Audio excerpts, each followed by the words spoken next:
শুনেছি মোহর দেওয়া ব্যতীত মেয়েকে স্পর্শ করা হারাম। তাহলে যদি মেয়ের বাবা বা মেয়ের পরিবারের লোক এই পরিমাণ মোহর ধার্য করে যে ছেলের পক্ষে দেওয়া সম্ভব নয়, তাহলে এই অবস্থা ছেলের করণীয় কি?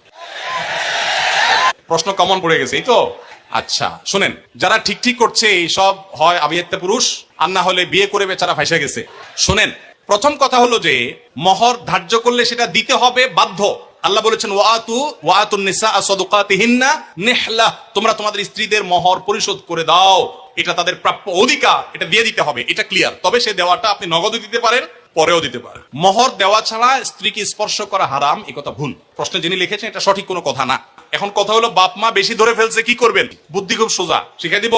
যদি কোনো কারণে মুরব্বীদের কথা ফুসলানিতে পড়ে আপনি রাজি হয়ে থাকেন, রাজি হয়ে গেছেন, 20 লাখে সই করে দিয়েছেন, রাজি হয়ে গেছেন, এখন আপনার বাঁচার উপায় আছে একটা, হয় পুরা টাকা আদায় করে দিবেন, আর না হয় বইয়ের কাছে একটা দরখাস্ত লিখবেন। কি লিখবেন? দরখাস্তে লিখবেন, বরাবর প্রিয়তমা স্ত্রী, বিষয় মোহর মওকুফের আবেদন, যথাবিহিত সম্মান প্রদর্শন পূর্বক নিবেদন এই যে আমি অমুক অমুক আপনার নাখান্দা স্বামী, বিবাহের সময় মুরব্বীদের পীড়াপিড়িতে রাজি হয়ে এত টাকা ধার্য হয়েছে, আমি রাজি হয়ে গিয়েছিলাম, তখন বুঝি নাই যে এটা দিতে হবে।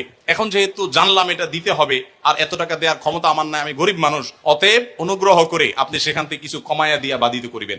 স্ত্রী যদি সেই অ্যাপ্লিকেশন গ্রহণ করে বলে ঠিক আছে তুমি গরিব মানুষ, যাও 50% মাফ করে দিছি, বা 40% বা 90% মাফ করে দিছি, ঠিক আছে এত দাও, বাকিটা মাফ, তাইলে আপনি মাফ পাবেন।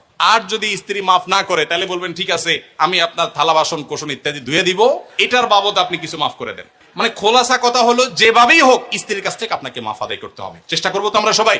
মোহর আদায় করা ছাড়া কোনো মানুষ যেন মারা না যায়, মোহর আদায় করে দিবেন। বেশি হয়ে থাকলে স্ত্রীকে বুঝান, আমি যদি একটু রসিকতা করে বলেছি, আপনি বুঝান স্ত্রীকে, দেখো বেশি হয়ে গেছে, তুমি তো দেখতেছো আমার অবস্থা, এখন তুমি একটু স্যাক্রিফাইস করো, আন্ডারস্ট্যান্ডিং করেন। সে যদি কমায় দেয় তাহলে সেটা জায়েজ আছে, কোনো অসুবিধা নেই।